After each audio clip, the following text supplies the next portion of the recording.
Vous avez certainement vu avec le titre, aujourd'hui on va parler de MBTI, mais ça va être une approche assez différente. Ça s'adresse à la fois aux débutants du MBTI, ceux qui ne connaissent pas du tout, et aux experts qui veulent découvrir une autre approche. Par contre, si vous voulez pousser dans le MBTI, les fonctions cognitives, etc., ça vous servira pas à grand chose parce que je vais vous expliquer toute la structure, mais pas en détail chaque fonction. Ça sera pas non plus du contenu où on va détailler un type en particulier, parce que ça, pour moi, je trouve que ça a un intérêt uniquement en tant que comédie. Ce n'est absolument pas mon approche du MBTI. On va plutôt introduire le MBTI pour l'étendre à la pensée de Jung, qui est en fait mon parcours. C'est avec le MBTI que je suis arrivé, et c'est un peu ça que je veux te montrer. Parce que le MBTI, ça a plein d'avantages et aussi plein d'inconvénients. C'est notamment des cases, et ça, on va en reparler. Les cases, j'imagine que toi aussi tu détestes ça. Ça a plein d'aspects négatifs, mais c'est aussi quelque chose de nécessaire. Et le MBTI, ça représente bien tout ça. Moi, je suis arrivé dans le MBTI parce que c'était marrant. Tu fais les petits tests, tu te dis, waouh, c'est quand même assez proche de qui je suis. Il y a des trucs à en tirer, il y a des trucs à comprendre sur moi, ça va expliquer des choses. Et c'est vraiment quelque chose d'important pour moi de comprendre, peut-être plus que pour la plupart des gens, mais bref, c'est quelque chose sur lequel on reviendra plus tard. Et le fait est que, bah voilà, j'ai creusé le MBTI, je suis arrivé jusqu'à Jung. Et ça, tout le monde ne le sait pas forcément, mais en fait, le MBTI, c'est juste de la vulgarisation. C'est de la vulgarisation d'un fragment du travail de Jung. Et donc c'est sorti du contexte et on perd un peu tout l'intérêt. Dans le métier, il y a plein de pratiques qui sont très bénéfiques et d'autres pratiques qui vont vous faire perdre du temps et qui peuvent même vous rendre assez bête. Faut savoir que le MBTI pour moi c'est très proche du coup du développement personnel parce que bah voilà, ça fait partie des ancêtres avec l'individuation et pourtant on retrouve plein de communautés MBTI qui sont pas du tout éveillées, on va dire en tant qu'individu, en tant qu'humain, qui se rendent pas compte du dommage qu'ils font sur les autres, qui se rendent pas compte de ce qu'ils disent, bon notamment parce qu'ils sont très jeunes, mais voilà, il y a plein de choses qui font que le MBTI ça a plein de désavantages et mon objectif justement c'est d'essayer de t'apporter une pratique un peu plus saine du MBTI pour justement te faire revenir au travaux de Jung qui est vraiment pour moi quelque chose de très important parce que c'est une fondation de toute ma pensée. Bon, plus concrètement, les cases, pourquoi c'est bien, pourquoi c'est mal? Bon, déjà, les cases, c'est omniprésent dans notre société, tu peux pas y échapper. Que ça soit homme, femme, c'est des cases. Toutes les autres cases qui ont été rajoutées, et vraiment il y en a trop, je vais pas toutes les citer, mais tout ça, hein, c'est aussi des cases, et ça, c'est important d'en avoir conscience. Et les cases, ça va jouer sur deux aspects. Déjà, tu as ton besoin de reconnaissance. Tu as besoin d'être reconnu en tant qu'individu, et le fait d'appartenir à une case plus petite, tu vas te sentir mieux compris, et ça va te faire plaisir. Donc ça, c'est le premier aspect. Et ensuite, il y a aussi le fait de comprendre les autres. Parce que si tu peux mettre quelqu'un dans une case, tu vas plus ou moins comprendre et anticiper les comportements qu'il va avoir. Par exemple, certains vont se dire, elle, c'est une femme, du coup, elle va mal conduire. Du coup, elle va être dans la cuisine. Voilà, ça, c'est tous les clichés très très toxiques. On est au courant que c'est très mauvais. Là, je l'ai mis dans des exemples assez extrêmes, du coup, ça se voit bien. Mais on fait ça aussi pour des trucs beaucoup plus légers. Ton métier, par exemple, c'est aussi une case. Et ça, tout le monde n'en a pas forcément conscience, mais c'est important de le garder à l'esprit, parce que savoir que tu appartiens à une case, c'est aussi comprendre que tu peux sortir cette case-là et la dépasser. Et comprendre à quel moment ça va être intéressant d'être dans cette case et à quel moment ça ne sera pas intéressant. Par exemple, tu as le groupe des gens qui jouent à LoL. Ça, pareil, c'est une case. Et quand tu appartiens à cette case des joueurs de LoL, tu adoptes un discours, tu as un comportement qui est différent pour justement faire partie de cette case-là. Et ça va être important parce qu'on a tous besoin d'appartenir à un groupe. Et pour moi, les groupes auxquels tu appartiens, ça joue le rôle de fondation. Chacun des groupes auxquels tu appartiens va fonder un peu ta personnalité. Ça va être des piliers de qui tu es. Et cette notion de fondation, elle est super importante parce que là, on va parler de qui tu es. Et ça, pour moi, c'est le plus important. C'est là tout mon travail, rechercher qui je suis. Bon, et donc le MBTI dans tout ça, pourquoi c'est intéressant? Parce que justement, le MBTI, c'est une approche différente de qui je suis. Jung, quand il a introduit les fonctions cognitives qui ont donné le MBTI, son idée, comme je dis, c'est l'individuation, sur laquelle on reviendra plus tard. Mais grosso modo, ce qu'il appelle le processus d'individuation, c'est réussir à se trouver soi en se distinguant des normes de la société. Voilà, donc le MBTI, c'est des catégories que Jung a choisies. Il a dit, ça c'est intéressant dans le processus d'individuation. Il y a plein d'autres façons de catégoriser des gens, il y a plein d'autres tests de personnalité, mais l'idée de Jung, c'est que ces catégories-là en particulier sont particulièrement intéressantes pour trouver qui on est. Et c'est ça qui nous intéresse, nous. Et le MBTI, c'est quelque chose de très complexe, mais Jung, c'est quelqu'un de très structuré. Donc en fait, le MBTI, c'est juste deux catégories. Alors oui, le MBTI, ça va donner 16 types, mais en fait, c'est super simple, il n'y a que deux catégories. Parce qu'en fait, c'est du fonctionnement. C'est pour ça qu'on appelle ça des fonctions cognitives. C'est le fonctionnement du cerveau dont on va parler. Mais bon, les fonctions cognitives, c'est pas forcément quelque chose qu'on va développer. Nous, ce qui va nous intéresser, c'est juste les deux catégories. Les deux catégories, c'est la prise d'information et le traitement de l'information. En fait, Jung, il nous dit qu'il y a deux façons de prendre l'information. Et oui, que deux, ça semble un peu fou. Il va y avoir la fonction cognitive de la lettre S, qui va être un peu plus dans le moment présent, un peu plus dans le sensoriel. Elle aura un peu plus d'informations qui sera un peu plus brute, on va dire. Et ici, comme je l'ai dit, on va pas rentrer dans les détails. On va rester très très large parce que c'est ça qui nous intéresse. Au début, le MBTI, c'est juste de l'introspection. C'est des petites questions qui vont t'aider à avoir une idée un peu plus précise de qui tu es. Et donc globalement, pour prendre l'information, est-ce que tu es un peu plus intuitif, donc un peu plus axé sur le futur, ou est-ce que tu es un peu plus sensoriel, un peu plus axé sur le présent? C'est des questions très très larges qui peuvent t'aider dans le début de ta réflexion. Et encore que la prise d'information, c'est pas forcément le plus facile à déterminer. Ce qui est un peu plus intéressant, c'est le traitement de l'information. Parce que là, on en parle un peu plus. D'un côté, il y a le rationnel, le T, et de l'autre côté, il y a l'émotionnel, le F. Et ça, c'est quelque chose dont on parle beaucoup avec l'intelligence émotionnelle, plein de notions autour de tout ça que je trouve super intéressantes. Et donc ça commence par une question toute simple. Quand tu prends une décision, est-ce que c'est par rapport à des émotions ou plutôt par rapport à quelque chose d'intellectualisé, une réflexion que tu as formée, etc. Et cette question, elle est très très large et c'est pour ça qu'elle est intéressante. Et ce qu'il faut aussi comprendre, c'est que dans nos sociétés, on est plus rationnel. La société met en avant le rationnel. Du coup, même si tu es quelqu'un qui a une tendance dans l'émotionnel, tu vas utiliser beaucoup cette fonction rationnelle. Et c'est ça qui est aussi intéressant chez Jung, mais qui est totalement perdu dans le MBTI, c'est qu'en fait, tu peux être ce que tu veux. Et Jung, quand il introduit les fonctions cognitives avec un livre qui lui est dédié, il va passer une très très grande partie du livre à présenter deux personnes qui en fait ont passé la plupart de leur vie à vivre à l'inverse de leur type, avec des comportements extrêmes, plein de raisons qui font que si jamais vous lisez ce livre, ce que je ne pense pas et que je vous conseille pas forcément parce que le livre est vraiment pas facile,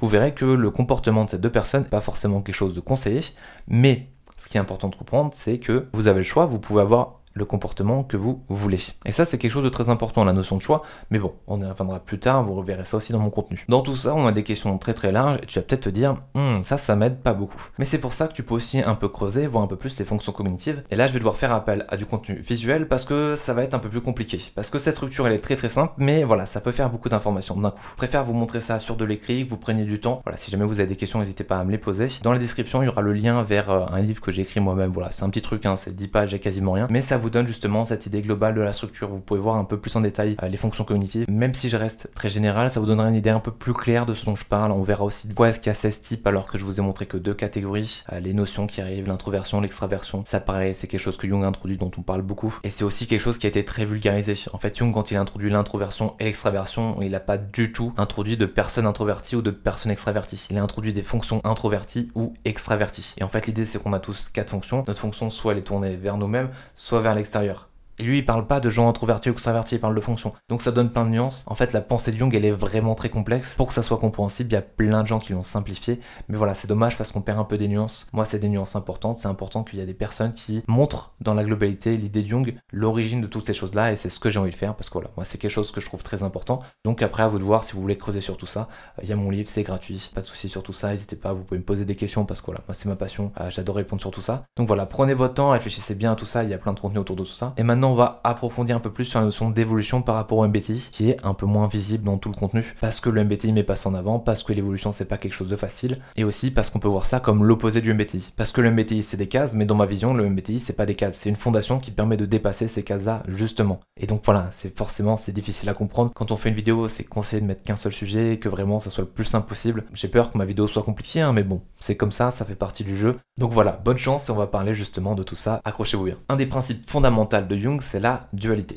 La dualité, c'est dire que deux opposés, en fait, ils coexistent. Et globalement, ce que Jung veut atteindre dans les fonctions cognitives, dans le MBTI, dans l'individuation, c'est un équilibre du soi, de devenir plus complet. Donc voilà, notez bien ça, ce mot-là, dualité, c'est quelque chose qui va beaucoup revenir. Mais bon, pour l'instant, heureusement, on va faire beaucoup plus simple. L'idée, c'est qu'on a 4 fonctions. Les 2 premières fonctions, elles sont très conscientes parce que c'est là où on est très fort. En fait, la première fonction, on est très très fort, c'est la première qu'on a. La deuxième fonction, on est moyen. On la développe un peu plus tard, on la développe vers l'adolescence. Et ensuite, à l'âge adulte, on peut développer la troisième fonction, mais tout le monde ne va pas la débloquer. Et globalement, cette fonction sera tous mauvais dessus. Parce que voilà, c'est la troisième fonction. Et la quatrième, la plupart des gens ne la développeront pas. Donc la quatrième fonction, c'est là où on est très nul. Et l'idée de Jung, quand il introduit tout ça, c'est de dire, regardez, on a 4 fonctions, on va créer un équilibre. Et cet équilibre, il est particulièrement difficile à atteindre parce que la première fonction, c'est l'opposé de la quatrième. La deuxième fonction, c'est l'opposé de la troisième. Et l'idée, c'est que sur une même tâche, on peut utiliser ces 2 fonctions-là. Et du coup, fatalement, c'est la première fonction qui gagne parce qu'elle est plus forte. La première fonction, on l'appelle la fonction dominante et c'est pas pour rien. Et la plupart des gens pensent que c'est pas possible que cette fonction perde sa dominance. Alors que Jung, justement, tout son travail, ça a été d'égaliser le pouvoir entre sa première et sa quatrième fonction. Et ça, c'est quelque chose de très difficile.